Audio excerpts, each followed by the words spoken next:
Right. The negative portrayal of Vodou. Let's get it. A negative stance towards Haitian Vodou has been present since its initial stages of growth in Saint Domingue. Throughout Haiti's history, internal forces have attempted to oppress Vodou. These internal forces include the Haitian government and politics. In addition to internal influences, outside sources of oppression have also been present through Haiti's explosive history. These external forces that have perpetuated negative aspects of Vodou include colonization, occupation, evangelical missions, and popular culture. Historically in Haiti, Vodou has been blamed for many of the country's problems. There have been forces that have come to Haiti that have encouraged the myth that Vodou practices are evil. The beginning of Vodou's journey as a perceived evil was during the French colonization. The French attempted to suppress Vodou. Under the French, the slaves were forbidden from practicing Vodou. The suppression of the religion by the French was due to a variety of reasons. Besides the basic intolerance of what is different, the French also felt that anything that united the slaves was a threat to their power, and indeed Vodou did ultimately succeed, fueling the revolt. After the Haitian Revolution, in which Vodou played a major role, the continuance of negative propaganda and feelings toward Vodou persisted. In addition to the French colonizers' effort to oppress Vodou, there have also been religious groups attempting to alter the Haitian people's faith. There have been conflicts between the Vodou religion and Christianity in both the Catholic and Protestant traditions. Many Catholic priests were of the opinion that Vodou was problematic even before arriving in Haiti in the latter half of the 19th century. Many were horrified to find out that many Vodouists considered themselves practicing Catholics and that the beginning of their ceremonies were usually Catholic prayers. One priest writing from Haiti described the diabolical meetings of the religion, claiming that Vodou participants sprayed sacred items with human blood. During the 1940s, an anti-Vodou campaign began after religious conflict had been simmering in Haiti for several decades. The Catholic Church, along with the Haitian government and United States missionary delegations, mounted a ruthless attack on Vodou. During this attack, many Vodou altars and shrines were burned. In addition to this, many temples and religious objects were destroyed, and priests were persecuted. According to Dubois, even the Marxist Jacques Roumain said that the Catholic Church was inhumane and counterproductive in their anti-Vodou campaign. This type of response makes it clear that there is a deeply rooted rift between the Catholic and Protestant Christian faiths and Vodou because of negative actions directed at Vodou. In addition to Catholics mounting an attack on Vodou, Protestants have also tried to alter Haitians' preference for traditional practices in favor of their own. According to Brett, evangelism is a major threat to Vodou today. Brett feels that aggressive right-wing US-based missionary groups are the main source of this threat. He makes the claim that these groups hinder the practice of Vodou. An interesting fact to note is that Vodou is non-apostolic, meaning Vodouists do not try to recruit people to practice Vodou. This contrasts with the ideology of many Protestant Christian groups. Brett says that much of the time, the services provided by these Christian groups are only offered after people forsake Vodou and convert to their branch of Protestantism. These services include health and educational programs. Brett continues to argue that these types of efforts create a problem in the lives of the Haitian people. These misguided policies, according to Brett, create a rift between the converts and their families. It also separates the Haitian men and women from their traditional practices. Brett feels like the policies of certain evangelistic groups are driving a wedge between Haitians and Vodou, and in the process their overall culture. This wedge is created because Vodou is a vital part of many music and artistic traditions. Without Vodou, Brett explains, Haitian music and art would not be the same. The push to separate Haitians from Vodou by evangelical Christians thus separates them from their native traditions. Brett concludes his argument with the sentiments that Haiti has suffered enough from external forces. The evangelical nature of the Christian faith is to spread Christianity to the people who are unaware of God. It does not help the Haitian people that the Vodou religion is considered by many Christians to be devil worship.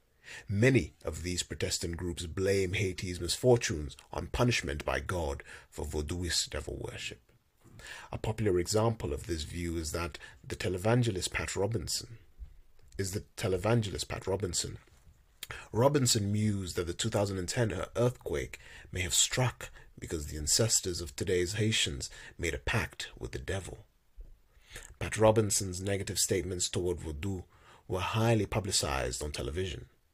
This occurrence is an example of how outside forces can be detrimental to Vodou in Haiti. This misrepresentation of Vodou by the media and popular culture has proven itself to be detrimental to Haiti. The occupation of 1915 to 1934 by the United States reiterated many of the negative stereotypes of Vodou.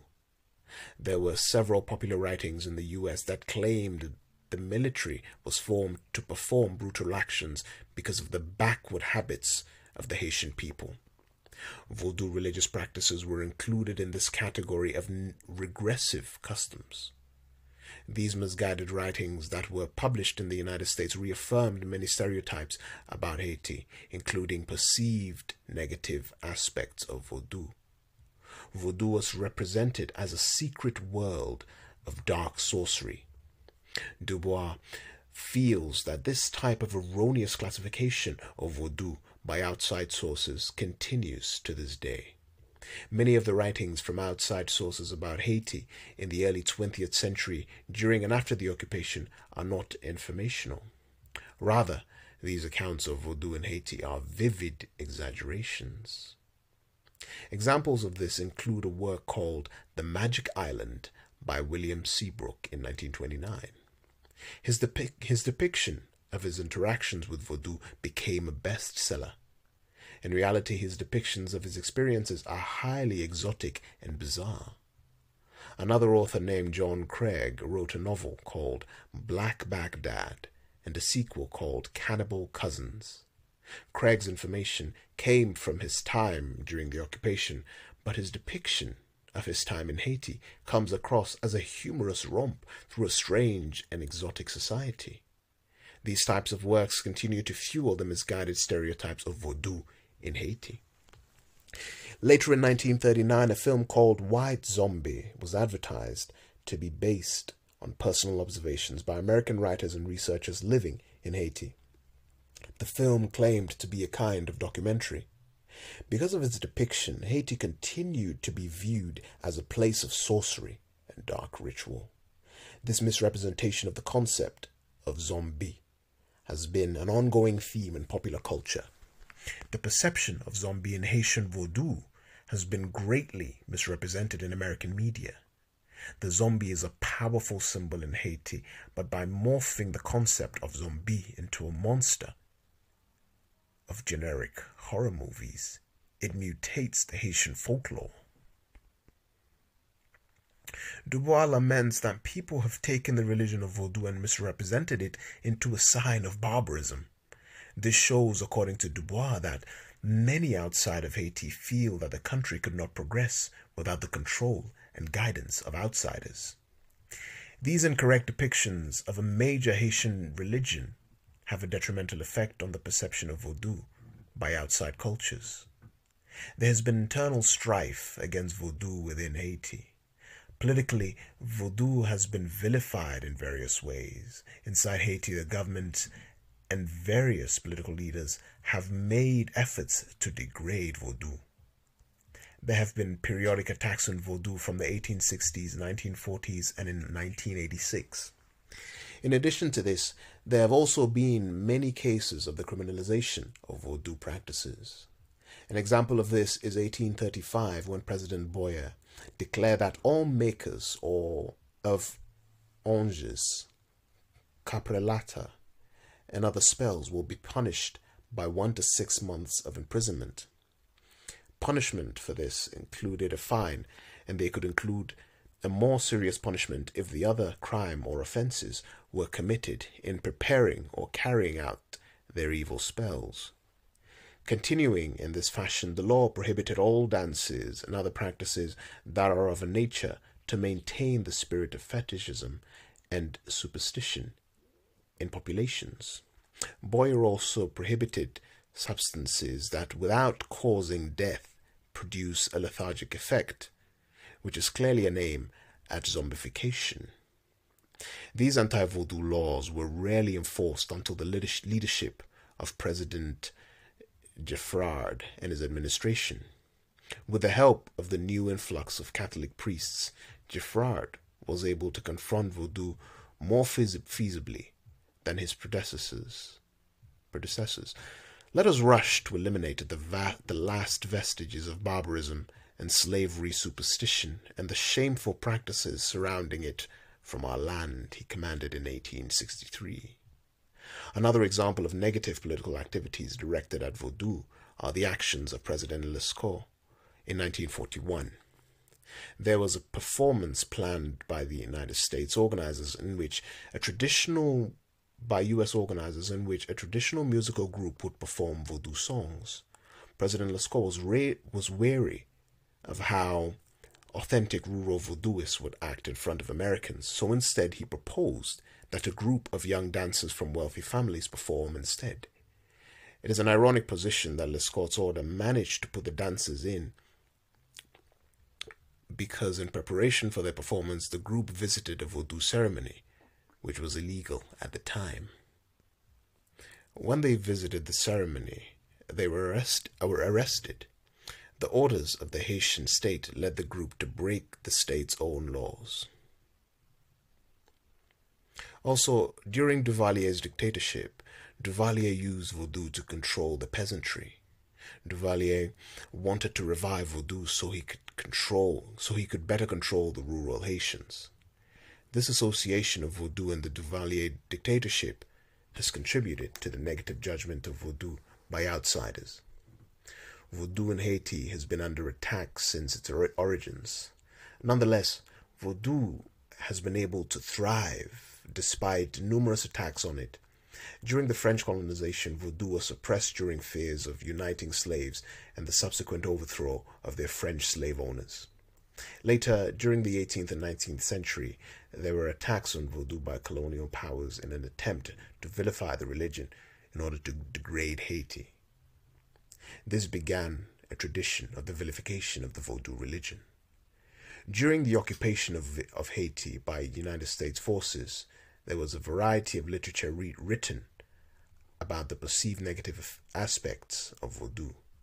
The majority of the time, these authors were either completely misinformed or misunderstood what they had witnessed.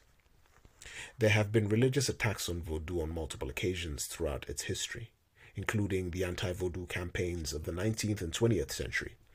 Both Catholics and Protestant Christians have attempted to suppress Vodou in Haiti through evangelism.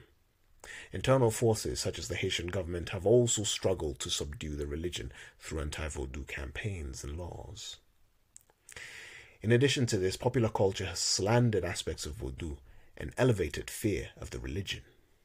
It is clear to see through Haiti's history that regardless of the harmful occurrences against the religion, Vodou will continue to thrive despite negative assaults.